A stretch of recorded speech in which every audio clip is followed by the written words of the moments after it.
वंदे पुरुषोत्तम। आलोचना प्रसंग भाग 3 से 26 जुलाई सन 1942 की श्री ठाकुर जी से वार्तालाप। श्री ठाकुर ने एकाएक श्रीसदा से पूछा, क्रूसेड के विषय में आप जानते हैं श्रीसदा? यदि आप नहीं जानते हैं तो केष्टोदा के यहाँ उसके संबंध में जानकारी प्राप्त करने के बाद मुझसे कहें। श्रीसदा एक किताब पढ़ने के बाद श्री ठाकुर से संक्षेप में कहने लगे, ईसाइयों का पवित्र तीर्थ स्थान जेरूसलम मुसलमानों के अधीन था। इसे उद्धार करने के लिए ही पीटर दी हर्मिट नामक एक व्यक्ति ने आंदोलन चलाया। उससे प्रेरित होकर यूरोप के कतिपय ईसाई राजाओं ने मुसलमानों के विरुद्ध युद्ध छेड़ दिया। वह युद्ध क्रूसेड के नाम से प्रसिद्ध है।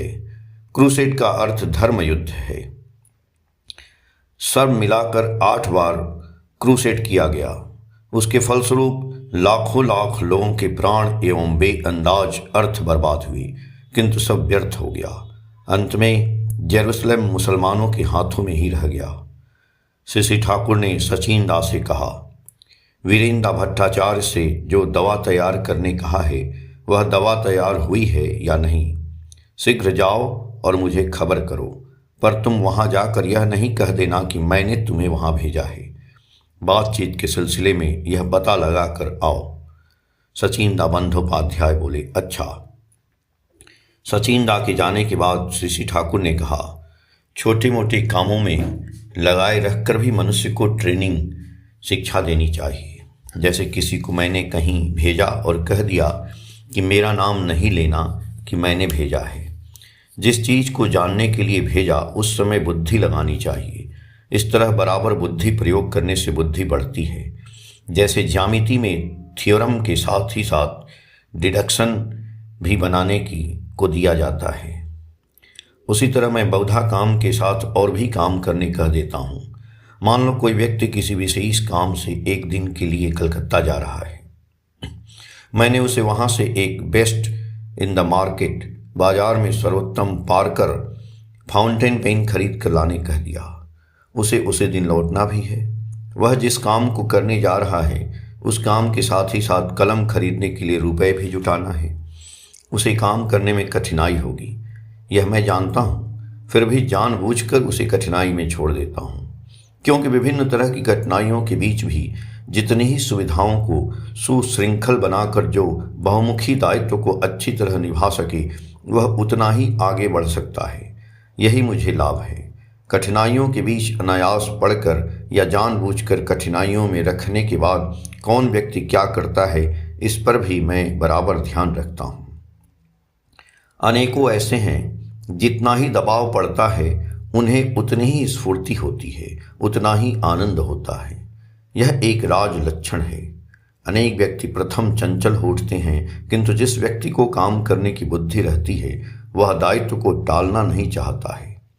सोच विचार कर माथा ठीक कर लेता है। ऐसे व्यक्ति भी अच्छे होते हैं। अनेकों ऐसे हैं जो देह हिलाना नहीं चाहते हैं, केवल कठिनाइयों का बहाना धरते हैं। ऐसे व्यक्ति किंतु अनेक मौके से चूकते हैं। सबसे अधिक वे लोग उपकृत होते हैं जो बिना कहे सुने मेरे नाना प्रकार के दायित्व सर पर लेते हैं। कोई सुख स्वाच्छंद आलस्य और प्राचुर्य में यदि दिन व्यतीत करते हैं और कोई यदि दुख में पड़कर प्रचंड परिश्रम और संग्राम के बीच चलते हैं तो अंत में वे ही सफल होते हैं। जो निर्लस भाव से परिश्रम करते हुए आगे बढ़ते हैं, जिसकी नज़र आराम आलस्य की ओर जाती है, वह व्यक्ति पतन करता है। भाग्यवान वही है जो कठोर परिश्रम के बीच भी आराम महसूस करता है। हरेंद्र भद्र ने एक बाल्टी लाई है। वह बाल्टी फूटी है, पानी चूता है। इसलिए श्री ठाकुर ने हरेंद्र को देखकर हंसते हुए कहा, यह जानकर मैं बहुत लज्जित हूं कि तुम्हारे जैसे एक चतुर व्यक्ति को दुकानदार ने ठग लिया। तुम पर मुझे गर्व था, किंतु तुम इस तरह अपनी बुद्धि खो डालोगे यह मैंने सोचा भी नहीं था। हरेंद्र बोले, मुझे दुकानदार पर विश्वास था, इसलिए अच्छी तरह जांच कर नहीं देखा, किंतु इस विश्वास का नाजायज फायदा उठाकर उस साले ने मुझे ठग लिया। जो भी हो मैं बदल कर ले आऊँगा। श्री ठाकुर जी बोले, व्यर्थ में तुम उसे गाली दे रहे हो। तुमको तो देख कर लाना उचित था। इस बात को क्यों नहीं सोचते हो? यदि दुकानदार पर विश्वास रहता तो इतना शीघ्र विश्वास खोकर गुस्सा न करते। वास्तविक विश्वास रहने पर तुम यह कह सकते थे, दुकानदार को यह पता नहीं था कि बाल्टी फूटी है। उसने भी अच्छी तरह देख सुनकर नहीं दी। वह भला व्यक्ति ही है। विश्वास के बहाने अपने आलस्य का समर्थन करने मत जाओ। हरिंदा ने लज्जित होकर कहा, मुझे ही देख कर लाना उचित था। प्यारीदा के आते ही उन्होंने उनसे बड़दा के विषय में खोज खबर ली। बाद में बोले, जरा पांव सहला दो न। प्यारीदा तत्क्षण ही श्री ठाकुर के दोनों पांव को सहलाने लगे। उपस्थित लोगों में अनेकों दिल में सोच रहे हैं कि प्यारीदा कितना भाग्यवान है जो निरंतर उस श्री अंग की सेवा में लगे हुए हैं। ग्राम के एक मुसलमान ने कहा, मेरी गाय का पेट खूब खराब हो गया है, कंकाल जैसा चेहरा हो गया है। श्री ठाकुर जी बोले, तुम राधा रमण के पास जाओ, सब कुछ खुलकर कहो। संभव है कि वह दवा बता दे। उसे साथ लेकर गाय को दिखा देना अच्छा है। तुम तो लिखना पढ़ना जानते हो न? उक्त भाई बोले, थोड़ा बहुत जानता हूँ, बंगला पुस्तक पढ़ सकता हूँ। श्री ठाकुर जी बोले, तब मैं तुम्हारे लिए पशु चिकित्सा की एक किताब मंगा दूंगा। किताब को घर में रखोगे और बीच बीच में पढ़ोगे, और तुम्हारे अड़ोस पड़ोस में किसी की गाय, बछड़े, भैंस, कुत्ते, बिल्ली इत्यादि की यदि कोई बीमारी होगी तो उसकी दवा करते रहोगे। ऐ प्यारी, एक ऐसी किताब मंगा दो। प्यारीदा बोले, अच्छा। वह व्यक्ति चला गया। श्री ठाकुर जी बोले, मनुष्य को कितनी बातों के संबंध में जानकारी रखनी पड़ती है, कितना क्या करना पड़ता है, कितनी व्यवस्था करनी पड़ती है, उसकी कोई इति नहीं है। मैं तो यह देखता हूँ कि दायित्व और काम दिन ब दिन बढ़ ही रहे हैं। इन सब की अवहेलना करने पर न अपनी कोई सुविधा है और न दूसरों की। और गीता में जो निम्न बात है, उन बातों को स्मरण रखना होगा। गीता में कहा गया है, सभी कर्मों के अनुष्ठान को छोड़कर जो व्यक्ति दूसरा कर्म करता है वह बंधन में फंसता है। अस्तु जो धनंजय है वह ईश्वर के लिए ही कर्म करता है। यदि काम ही करना है तो उनके लिए करना चाहिए। उस काम का न कोई हिसाब किताब रहता है और न आदि अंत ही।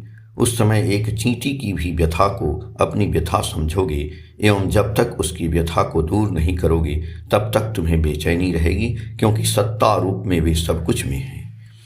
काशीदास शर्मा बोले, मनुष्य का सामर्थ्य ही कितना है? श्री ठाकुर जी बोले, बिना किए सोचने पर यह बहुत बड़ी चीज मालूम पड़ेगी। आचरण के समय सजग हो। जहाँ जो कुछ करना चाहिए वहाँ करते रहोगे तो तुम बहुत कुछ कर पाओगे। तभी देखोगे कि तुम बहुत कुछ कर पा रहे हो। जिज्ञासु सेवा बुद्धि एवं कर्मठ अभ्यास रहे तो उसके लिए क्या कुछ असंभव है? मनुष्य तो अकेला नहीं रहता है, वह तो परिवेश के साथ रहता है। यदि वह अकेला नहीं रह सकता है तो परिवेश की सहायता लेकर कर सकता है। जब मैं बैठे बैठे बहुत कुछ कर सकता हूँ तो तुम लोग मुझसे कहीं अधिक सबल सचल हो, अधिक कर सकोगे। हर व्यक्ति के साथ तुम लोग ऐसा व्यवहार करोगे कि वह किसी भी तरह नहीं भूल सके। जब बाहर जाओगे तो तुम्हें पाकर लोग सोचेंगे कि तुम क्या मिले, मानो उन्हें रसगुल्ला मिला है। काशीदा बोले, उनसे इस बोध में कैसे जगाया जा सकता है? श्री ठाकुर जी बोले, तुम जितना ही इष्ट प्राण तथा हमदर्द बनोगे उतना ही मनुष्य सत्ता का खुराक पाएगा। तुम्हारी दृष्टि, चलन, आचरण, हाव भाव, भंगिमा मनुष्य के हृदय को उच्छ्वसित कर देंगे। तुम यदि बातें नहीं भी करोगे तो तुम्हारा उपस्थिति जादू की लकड़ी की तरह काम करेगा। उस समय तुम्हारा व्यक्तित्व भी वैसा रूप लेगा। यदि खंडित व्यक्तित्व होगा तो मनुष्य पर ऐसा कोई प्रभाव नहीं पड़ेगा। श्री ठाकुर सहज ढंग से बातें कर रहे हैं, किंतु उन बातों में एक अकाट्य विश्वास और प्रेरणा की द्योतना छिपी हुई है, जिसे सुनकर मनुष्य स्वतः प्रश्न शून्य हो उठता है। आलोचना प्रसंग भाग 3 के पेज संख्या 290 से 294 तक। जय गुरु।